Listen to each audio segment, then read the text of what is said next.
नमस्कार मित्रों, स्वागत है आपका अपने YouTube चैनल बीन एकेडमी पे। हम लोग जुड़ते हैं कुछ महत्वपूर्ण प्रश्नों के साथ जो दिल्ली अधीनस्थ सेवा चयन बोर्ड प्रशिक्षित स्नातक शिक्षक 2021 में सामाजिक विज्ञान का पेपर था। उसी के आए हुए क्वेश्चन को हम लोग देखेंगे, लगभग 10 से 15 क्वेश्चन देखते हैं। चौरी चौरा की घटना कब हुई थी? बहुत ही अच्छा क्वेश्चन बनाया गया। तो चौरी चौरा की घटना इस समय 4 फरवरी 1922 ईस्वी को हुई थी। कब हुई थी? 4 फरवरी 1922 ईस्वी को चौरी चौरा की घटना की गई थी। भारत सरकार की रिपोर्ट के अनुसार चौरी चौरा की घटना 4 फरवरी 1922 को घटित हुआ था। यह घटना असहयोग आंदोलन के समय गोरखपुर जिले में स्थित चौरी चौरा में बाजार से गुजर रहे शांतिपूर्ण जुलूस को पुलिस ने रोक कर लाठियों से पीट दिया था, जिससे गुस्साई भीड़ ने क्या किया था? थाने में आग लगा दी थी, जिससे कई पुलिसकर्मी जलकर मर गए थे। गांधी जी इस घटना के पश्चात असहयोग आंदोलन को 12 फरवरी 1922 को स्थगित कर दिया। पूछता है असहयोग आंदोलन गांधी जी क्यों स्थगित किए? तो चौरी चौरा की घटना के कारण। DSSB आयोग ने इसका उत्तर सी माना है। तो नेक्स्ट क्वेश्चन देखते हैं। जैसे बिपिन चंद्र में हो गया, BL ग्लोवर आदि इतिहासकारों ने चौरी चौरा की जो घटना तिथि को मारी है 5 फरवरी 1922 माना है। तो अपना देख लीजिएगा। नेक्स्ट क्वेश्चन देखते हैं। निम्नलिखित में से कौन सा कथन भारत में जमींदारी व्यवस्था के बारे में सही है? जमींदारी का जिक्र कर रहे हैं। जमींदारी उन्मूलन बिल 1949 में पेश किए गए थे। जवाहरलाल नेहरू तथा जीबी पंत के शक का सामना करना पड़ा। इसका उद्देश्य जमींदारी व्यवस्था को फिर से स्थापित करना था। केवल 2 सही हैं, 2, 1, 2, 3 सही है। कौन सा सही है? इसमें जो हमारा सही है 1 और 2 सही है। नेक्स्ट क्वेश्चन देखते हैं। बात करते हैं जमींदारी उन्मूलन से, थोड़ा इस पे बात कर लेते हैं। जमींदारी उन्मूलन की जो प्रक्रिया थी सर्वप्रथम भारतीय संविधान में किया गया था। जब कांग्रेस ने जमींदारी उन्मूलन संबंधित प्रस्ताव लाया था तब जमींदार वर्ग इसका प्रबल विरोध कर रहे थे। इसलिए जवाहरलाल नेहरू एवं जीबी पंत को संदेह हो रहा था कि यह प्रस्ताव पास हो जाएगा या नहीं, किंतु 1949 में यह उत्तर प्रदेश, बिहार, असम, मध्य प्रदेश, मुंबई और जमींदारी उन्मूलन का प्रस्ताव पास कर दिया गया। उत्तर प्रदेश में जमींदारी उन्मूलन समिति के चेयरमैन जो थे जीबी पंत थे। बाद में जमींदार इसके विरोध में कोर्ट चले गए थे। नेक्स्ट क्वेश्चन देखते हैं। फ्रांस में तीसरे एस्टेट को नेशनल असेंबली घोषित करने वाले प्रस्ताव को किसने मंजूरी दी थी? तो CA शेख था जिसने मंजूरी दी थी। तो तीसरा एस्टेट का प्रतिनिधि स्वयं को संपूर्ण फ्रांसीसी राष्ट्र का प्रवक्ता मानते थे। 20 जून को तीसरे एस्टेट के लोग मिराव्यो और आवे सीएस के नेतृत्व में टेनिस कोर्ट में एकत्रित हुए थे एवं स्वयं को नेशनल असेंबली घोषित कर दिया और शपथ लिया कि जब तक सम्राट शक्तियों को कम करने वाला संविधान नहीं बनाया जाएगा तब तक असेंबली भंग नहीं होगी। क्वेश्चन यहाँ से पूछे जाते हैं, तो बार बार रटिए, बार बार देखिए, काम यहीं से होगा। फ्रांसीसी क्रांति के संबंध में निम्नलिखित में से कौन सा कथन सही नहीं है? फ्रांसीसी क्रांति का जिक्र कर रहे हैं।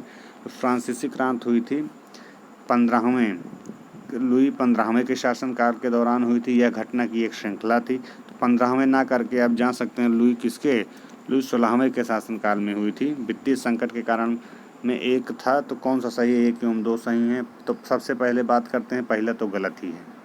हम लोगों कौन सा गलत है? पहला गलत है, इसलिए ऑप्शन नंबर हमारा इसमें क्या हो जाएगा? D, केवल 1 हो जाएगा। पूछा कौन गलत है तो वहीं 1 गलत है, बाकी सब दोनों जो है श्रृंखलाएं जो है या घटनाओं की एक श्रृंखला थी, सही है। वित्तीय संकट क्रांति कारणों में से एक था, ये भी सही है। लुई 15वें ना होकर के 16वें के समय था, इसलिए 1 नंबर गलत है। नेक्स्ट क्वेश्चन हम लोग देखते हैं, बात ही कर लेते हैं। लुई 16वें के शासनकाल में हुई थी।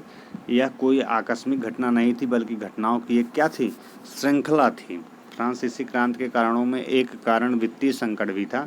जब अमेरिका ने स्वतंत्रता का युद्ध हो रहा था तब फ्रांस ने भी भाग लिया। स्वतंत्रता युद्ध के पश्चात फ्रांस को वित्तीय शक्ति कमजोर हो गई थी। बाद में 1788 से 89 में आए अकाल के कारण यह संकट और भी गहरा हो गया था।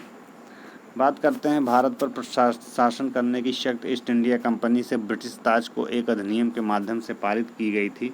वह अधिनियम कौन था? 1858 का अधिनियम था। भारत सरकार अधिनियम जो 1858 के अनुसार ईस्ट इंडिया कंपनी से समस्त शक्तियाँ लेकर ब्रिटिश क्राउन को सौंप दिया। अर्थात जब भारत का राज्य सचिव और उनकी 15 सदस्यीय परिषद के माध्यम से ब्रिटिश क्राउन का शासन चलाया जाएगा। अब भारत के गवर्नर जनरल को वायसराय कहा जाने लगा। बेवगत सिद्धांत के तहत सतारा पर कब्जा किसने किया था? तो 1848 ईस्वी में। लॉर्ड हार्डिंग के पश्चात लॉर्ड डलहौजी को भारत का गवर्नर जनरल बनाया गया तथा वह एक समाजवादी व्यक्ति था। उसने ब्रिटिश साम्राज्य का विस्तार करने के लिए बेवगत सिद्धांत, डॉक्ट्रिन ऑफ लैप्स जिसे बोलते हैं, बेवगत सिद्धांत को इंग्लिश में डॉक्ट्रिन ऑफ लैप्स बोलते हैं, की नीति को लागू किया। इसके तहत निम्नलिखित राज्यों को ब्रिटिश साम्राज्य में मिलाया गया। देखिए, हो सके बेवगत सिद्धांत लिख के ना दे, आपको direct they they doctrine of lapse क्या है। तो बात करते हैं सतारा में 1848 ईस्वी में, जैतपुर संभल में 1849 ईस्वी में, बघाट में 1850 ईस्वी में, झांसी में 1853, नागपुर में 1854, अवध में 1856 ईस्वी में जिक्र किया जाएगा। 1917 की रूस की क्रांति का नारा क्या था? डायरेक्ट पूछेगा रूस की क्रांति कब हुई थी, तो रूस की क्रांति 1917 में हुई थी। उसका नारा क्या था? स्वतंत्रता, शांति, समानता और लोकतंत्र, शांति, भूमि, रोटी और लोकतंत्र, लोकतंत्र, शांति, भूमि और गरिमा, समानता, स्वतंत्रता, रोटी और गरिमा। रोटी और घर का जिक्र कर रहे हैं, तो इसमें जो था हमारा बी था, इसमें हमारा हो जाएगा शांति थी जिसे पीस बोलते हैं, भूमि होना चाहिए लैंड, ब्रेड थी रोटी थी, लोकतंत्र डेमोक्रेसी था। ऑप्शन नंबर बी हमारा सही हो जाएगा। नेक्स्ट क्वेश्चन देखा जाए, बात करते हैं रूसी क्रांति का नारा जो था शांति थी, भूमि थी, रोटी थी और लोकतंत्र था, डेमोक्रेसी था। यह लोक क्रांतिकारियों की एक श्रृंखला है जो 20वीं शताब्दी की शुरुआत में हुई थी या 1905 में शुरू हुआ और 1917 में समाप्त हो गया। इसने रूस में राजशाही को समाप्त कर दिया और दुनिया में पहले संवैधानिक रूप से साम्यवादी राज्य का निर्माण किया गया था। अगर पूछा जाए दुनिया में सबसे पहले संवैधानिक साम्यवादी राज्य का निर्माण कहाँ पे हुआ था, तो रूस में ही हुआ था। बात करते हैं जानके ने बुनाई की प्रक्रिया को तेज करने के लिए डाट में फ्लाइंग शटल का आविष्कार किया था। जो फ्लाइंग शटल था 1733 ईस्वी में किया था।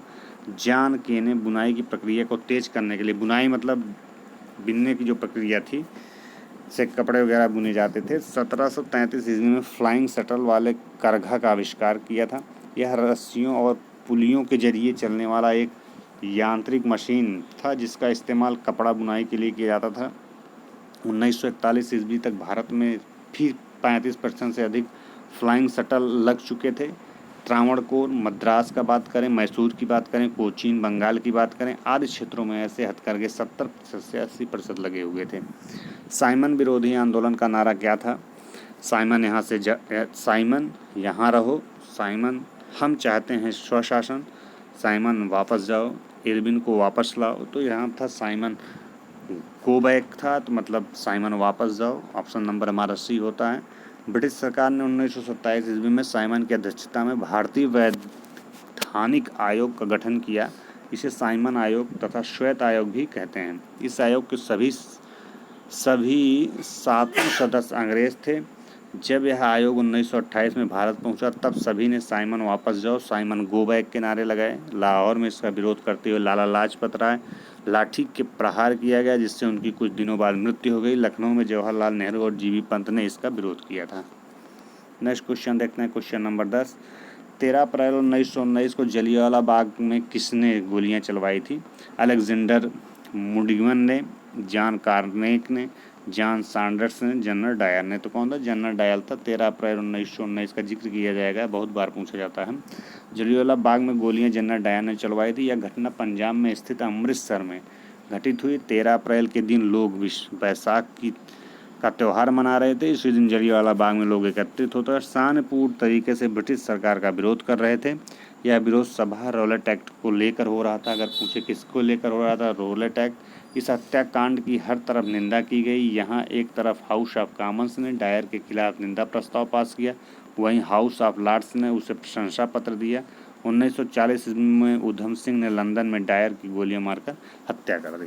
मित्रों, कुछ महत्वपूर्ण 10 प्रश्न थे हमारे।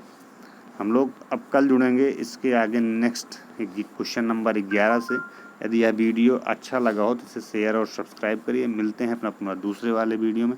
थैंक यू मित्रों।